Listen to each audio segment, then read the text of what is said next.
As I was trying to remember this story to tell you, I can't remember their names. Might as well have been Jackie Brown. They weren't important enough.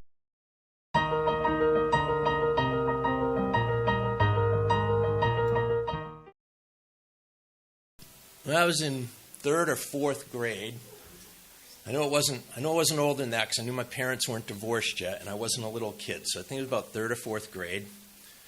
It's fall, near the beginning of a school year. I was walking by the school's office. There were people in the hallways, probably going down to the next room I had to be in or something. But I didn't remember everybody walking around. What I remember is a group of people standing in front of the office. They all looked scared and uncomfortable. Children and adults, I figured, were the parents. All of them, all 4 children and the 2 adults, all had bright orange hair, like me. I had the best bright orange hair when I was a kid. They were also all very, very skinny, very unlike me. Those are the first 2 things I noticed. And then I noticed their feet. The adults were barefoot. And the principal was kind of lecturing them about not coming into the school barefoot. The children had odd shoes.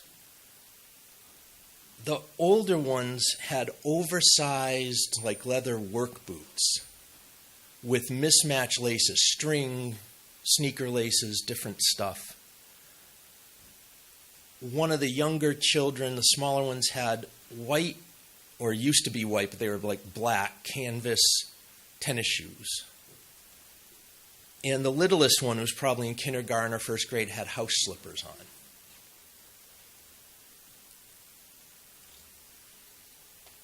All of them were wearing denim overalls. The man, I'm assuming was the father, had no shirt on. I learned, after hearing them talk, and they sounded really funny to me, learned they had come from North Adams, Massachusetts, way up in the northwest corner of Massachusetts, to Leominster, my hometown. And because of that, I thought they had a Western Massachusetts accent.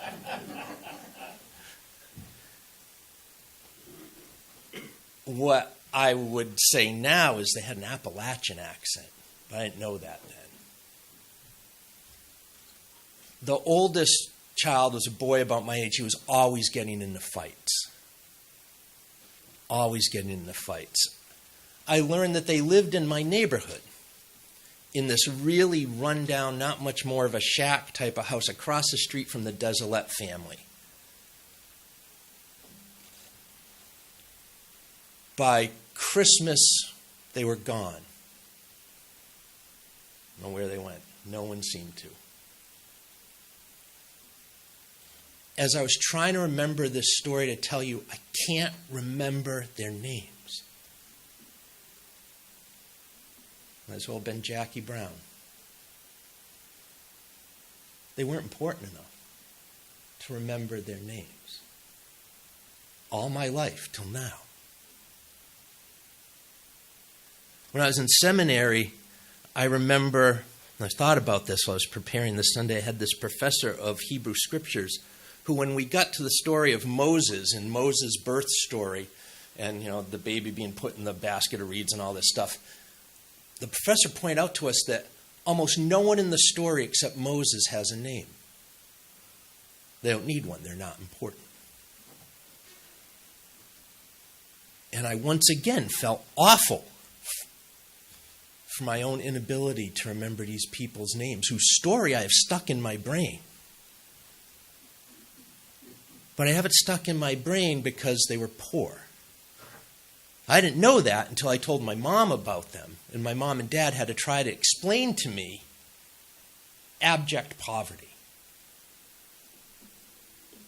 which I almost find funny now, because my mom explaining poverty is almost a cruel joke, because my parents would get divorced shortly after this scene happened in elementary school.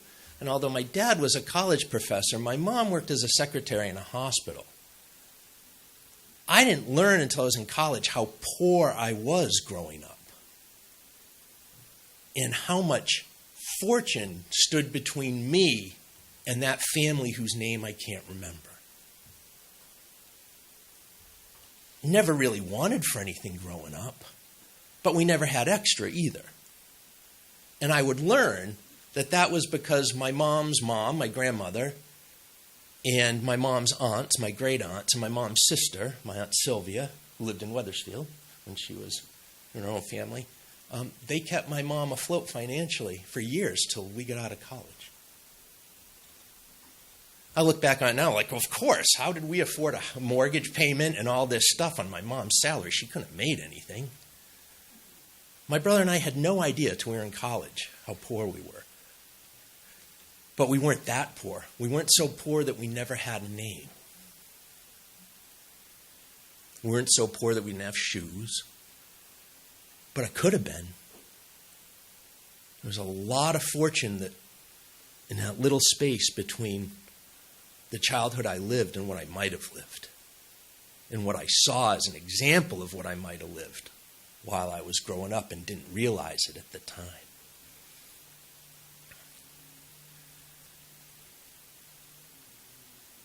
Poverty is still a shameful subject, like fatness and ignorance. It's one of those things where even if we don't want to, even if we believe we should not, we still tend to judge people by how much money they make, what they do to get the money, and how they spend it. We're taught by our culture that certain work, such as being a banker or a doctor, is valuable. And other work, even people who are valuable, like teachers, for example, or the people who pick up your trash and recycling, not as valuable.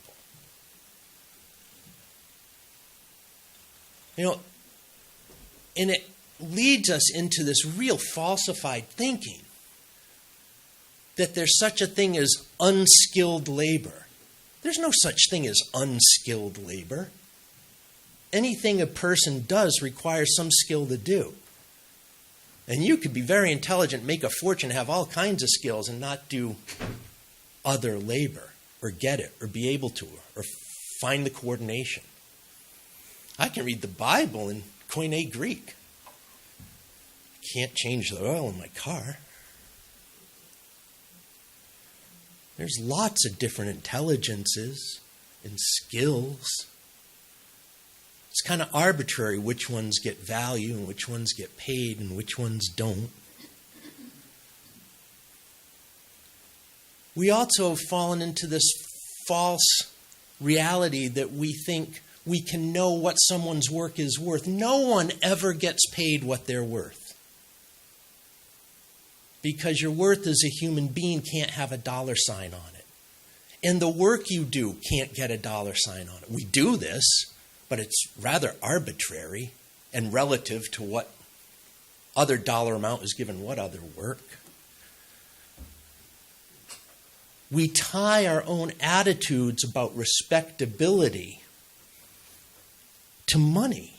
We tie our attitudes about moral character to money. When will this stop? Sibling Dex is confounded as to why anyone would be ashamed that Pebs were public information, or why anyone would even think of hoarding them. This doesn't have to be the way we do things. Very much in the ways that our attitudes about fat and fat phobia blame fat people for their fatness, as a character flaw, a lack of self-discipline, a lack of self-control, so too is poverty blamed on the poor. Martin Luther King used the line, blaming the crucified for the crucifixion, for these type of unjust things.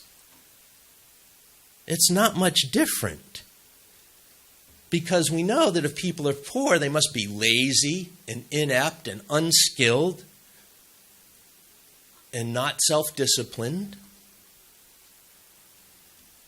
It's ridiculous. We readily acknowledge the systemic nature of evils such as racism and sexism and homophobia, but we tend to shy away, as our reading pointed out by Matthew Desmond, we tend to shy away from the systemic nature of things related to poverty. Like many other things around which there are irrational fears, poverty has a long history that frame our attitudes toward it. And what shapes our attitudes and beliefs about poverty is cultural, religious, social, and they're very strong, like the inherited attitudes about other things we don't always take note of. They form the way we think and react, sometimes without us noticing why. So maybe a little bit of a look behind the curtain. In his book, Matthew Desmond, where he heard the reading from, talks about the poverty line in America. Like, what's the amount of money you have that puts you poor, right, according to government statistics and regulations? Well, he says that guideline has not changed since 1965. It was implemented by a Social Security Administration bureaucrat named Molly Orshansky. God bless Molly Orshansky, who calculated that in 1965 it cost a family of four about $1,000 to buy the food they need for a year. Boy, we've come a long way since 1965. I wasn't even born till the next year. But in 1965, she figured $1,000 in 1965 would feed a family of four for a year. And that if the economics were right, if families spent about a third of their budget on food, so then naturally $3,000 would be the line under which people are poor in 1965. The exact same formula, adjusted only for inflation, is what we still use today. We have many more people struggling financially than are poor officially. Millions and millions more. Adjusted for inflation, today that's $14,000 a year for an individual and $28,000 for a family of four. $28,000 a year. You make $28,500. You're not poor in America, according to the federal government. Really? Who lives on $28,000 a year in this society? You can't. You can't do it. The average rent of a one-bedroom apartment in Meriden, Connecticut is, anyone? $1,329, according to Zillow. So $1,329. So you multiply that by 12 months of the year, 1,300 times 29. Moscap, who's good at math? 20,000. So that leaves a family of four, 8,000 for everything else. Clothes, medicine, doctors, if they have insurance or don't, school, everything. That's a one-bedroom apartment. That's one bedroom. I looked this up for Danbury because I also said Danbury. You know what the average rent for a one-bedroom in Danbury is right now? $19.94. Insane. And that's what we call poor. I'm astounded. I can't even comprehend.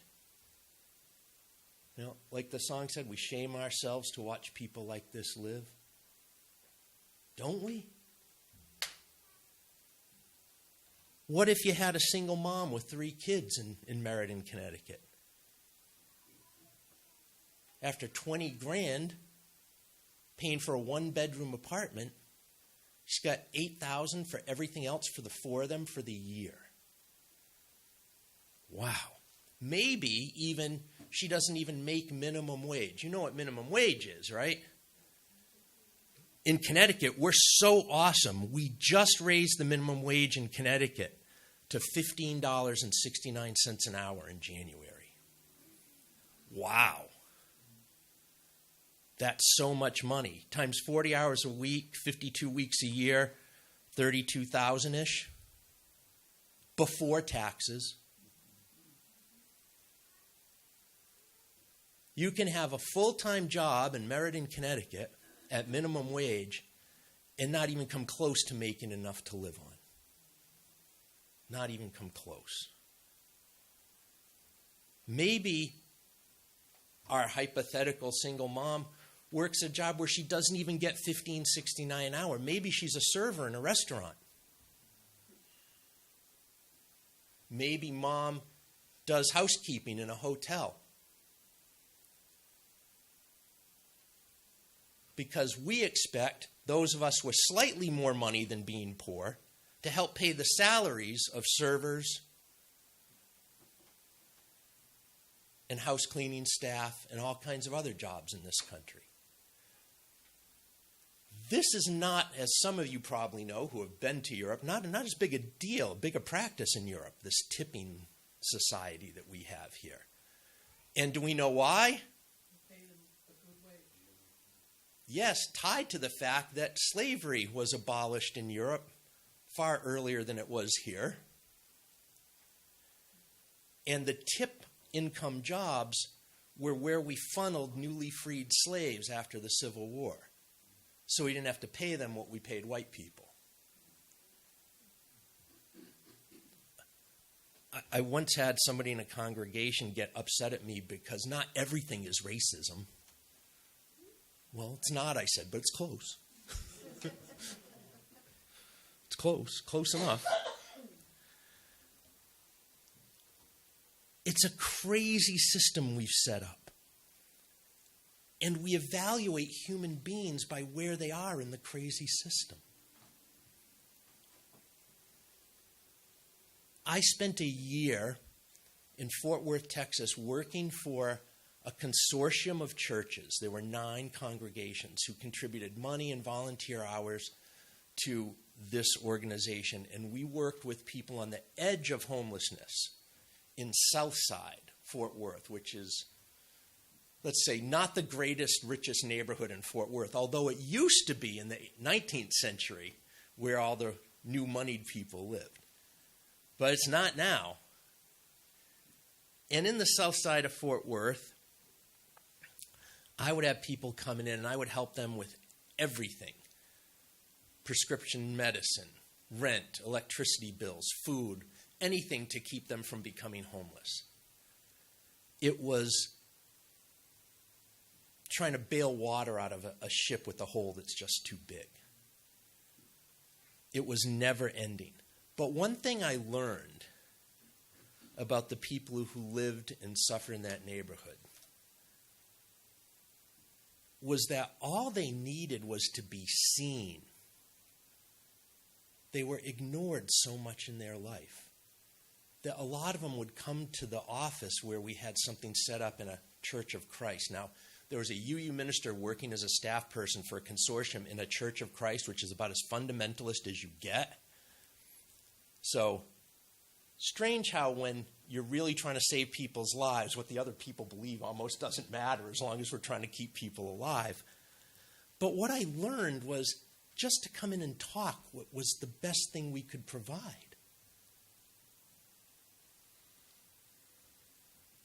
And then I learned something that really, really bore into my heart, is that those people who were this far from being homeless all the time worked harder than any people I've ever been associated with in my entire life. Lazy, poor people? Are you kidding me? Lazy? It is intense hard work to be poor in this country. We take people who brag about what tax loopholes they avoid and what money they save with this real estate deal and whatever, and they're great and brilliant and smart. But the people I worked with on the south side of Fort Worth were lazy moochers scamming the system. Damn right they're scamming the system. They're struggling to survive, and they were brilliant at it. They were as intelligent, as smart, and worked at it as hard as those people learning how to cheat their taxes. Unbelievably hardworking people.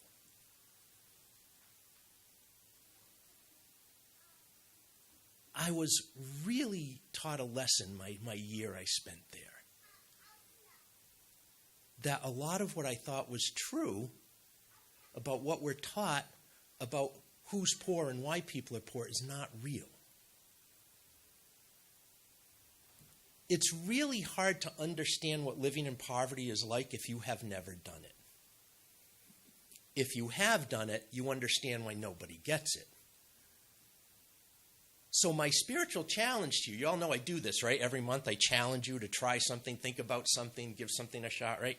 So my challenge this month was experience a poverty simulation. Have any of you done a poverty simulation ever? You've done one. Where'd you do it? The one that you sent us. Okay, one online? Yeah. The one that was like choose your own adventure, where like you answer a question of what you're going to do and then you get these other choices, right? What'd you think? It was hard, and I didn't get through it. I did one for the first time while I was working in Southside Fort Worth. I was in Conroe, Texas at a big, huge Methodist like mega church, and they had a poverty simulation. They used the whole church campus, where like some social services were over here in this wing, some were in another wing, and the 9-hour day we were there was a week, and we had a week to take care of all of our needs. 90-some people started the beginning of the day. Half quit by lunchtime. It was so hard. I was one of 7 that stayed the whole day, and I was homeless at the end of the day. It's an incredibly eye-opening experience. To get the sense of what some of this is like, when I used to teach ethics in high school, I would use the game of Monopoly to try and give people a sense of a different type of experience. How many people have played Monopoly? Okay. So we know the game Monopoly. We think, or we assume, or we let it go, that our life is kind of like Monopoly.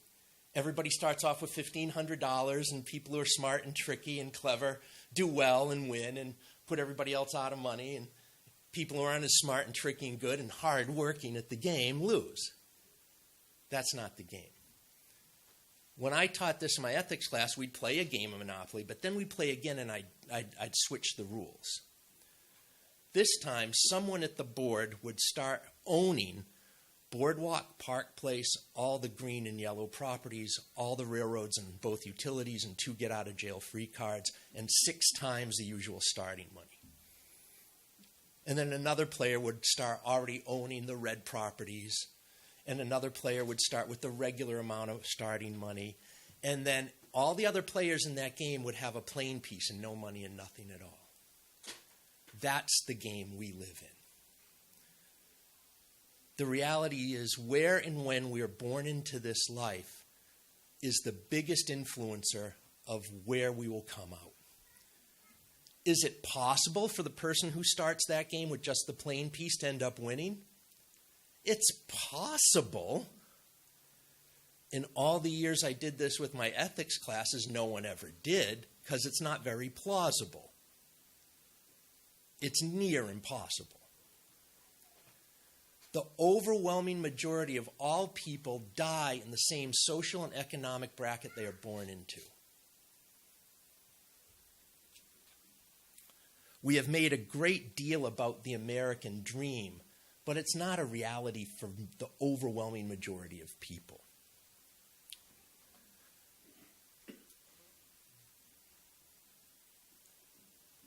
There's a Guardian article in 2021 called Poorly Understood, What America Gets Wrong About Poverty. And the guys who wrote it have wrote a book, and what they talked about was that Europe far exceeds the United States in terms of upward mobility. 8% of children raised in the bottom 20% of the income distribution are able to climb to the top 20% in the United States. But in all the European countries in the study, that figure was double. 15% were able to do that. In a report called The Fading American Dream, Trends in Absolute Income Since 1940, the website Opportunity Insight says the percentage of Americans who earn more than their parents did at the same age is dropping steadily and precipitously as the years roll by. Staggering piece of data from that study was 90% of Americans born in the 1940s ended up earning more than their parents did at similar marker points in life. For people born in the 1980s, it was less than 50%. So by that one measure, our upward mobility has shrunk 50% in about 50 years. American life expectancy varies by up to 20 years depending on what zip code you live in America. 20 years average age of death varies. Whew.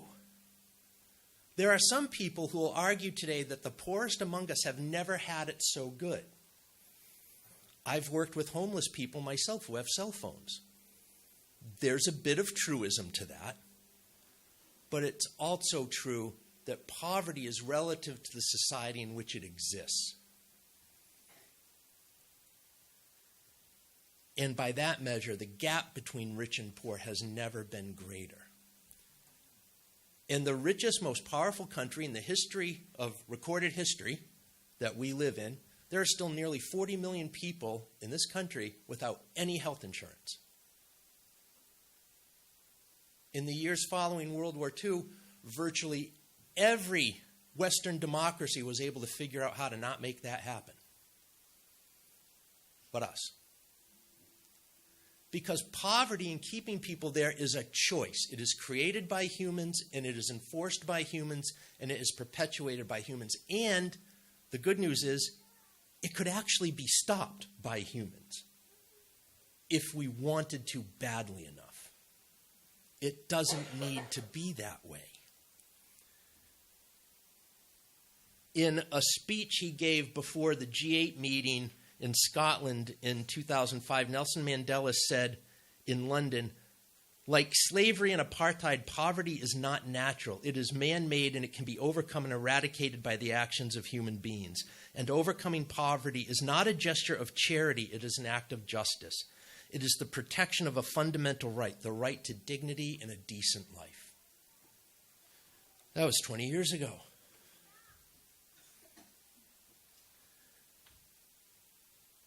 So what do we do? This guy's a bummer this morning. What do we do with this? Well, first of all, we back ourselves off from participating so gung-ho in capitalism run amok. When I served a congregation in Texas, I had a couple in their 30s write a letter to the board and said, we have to resign our membership to the church because it's become obvious to us that Reverend Tony doesn't believe in capitalism. And the president of the board asked me, well, what do you say about this? I said, at least they were paying attention.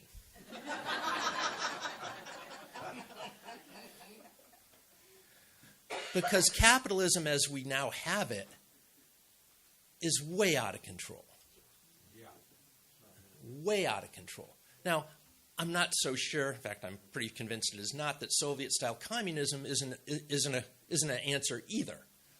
But somewhere in between vast extremes, human beings must be smart enough to figure out a way to come up with something that works in a little more sane a manner, right? We've got to be able to do this. You know, the digital Pebbles is a great idea. I don't think we'll see it in our lifetime. But as an idea of inspiration, it reminds us that we can create a different system if we want to. We can do this. So a couple of things on the positive, that where can this be in our control and what can we do to make positive steps towards the place we want to live in instead of the place we're at now. Have you heard of local currency? Yeah. So there are some communities, Bristol, Vermont's the one I'm going to use, Bristol bucks. They're like gift certificates. You go somewhere that sells the Bristol bucks and you pay for them with the United States currency. And they're accepted at a wide variety of establishments and service providers in the greater Bristol area. And if you use Bristol bucks, you get deals, you get discounts, you get savings to keep the money local. And when the merchant gets the Bristol bucks at the end of the week, they go to one of the banks who's helping manage the Bristol bucks, and they trade in for whatever the current thing is, getting the currency back for it. But it helps people shop local and do service providing local and take care of each other so that your money isn't going to someone's profits who's a multinational corporation far away from you and not in your community.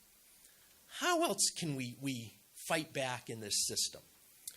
About 10 years ago, I read a really cool article in the Christian Century, which is a journal of middle-to-the-road leftist religion in the United States. And it was about a consortium of churches in Pittsburgh. And what they had banded together to do was to fight payday loans. Those super high interest, hole-in-the-wall storefronts that, if you're short $100 in rent, they'll give you the 100, but, it's at 438% interest, which was the average rate of interest these people were fighting in this neighborhood in Pittsburgh. And so they got a bunch of people who were big donors in all the participating congregations to kind of start a bankroll. They got local banks to match it. They wrote grants. They got a big stockpile of fund. In a sense, they opened up their own payday loan, but at no interest. And they eventually put the payday loan things in that neighborhood out of business. It was so successful that the Attorney General in Pennsylvania had won a settlement against Think Finance, a payday loan lender that targeted 80,000 Pennsylvanians to the tune of $133 million in debt, arrived at by an average interest rate of over 400%. The Attorney General of Pennsylvania sued, won. All those debts were canceled for those 80,000 people. There's always something we can do if it's important enough to do it.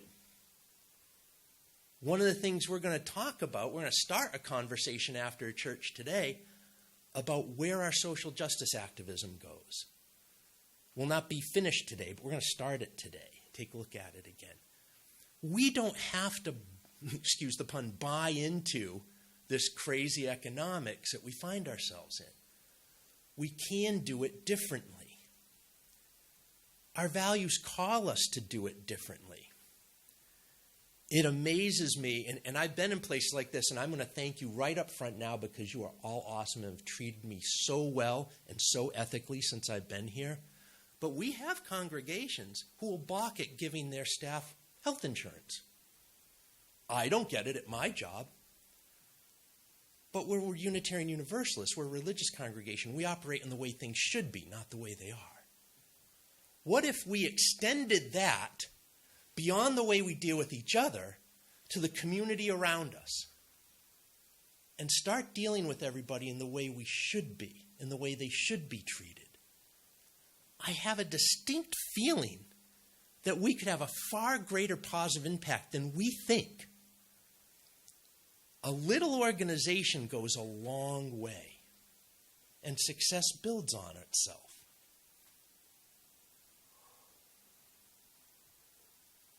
We have a situation that is out of control, but that we can change.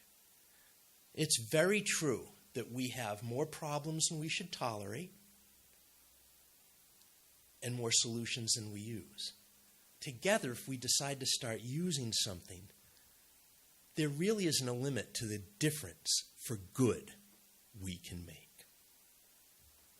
Thanks a lot for watching this video. It would help me out a great deal if you liked the video to give it a big thumbs up, subscribe to the channel, share this video with others.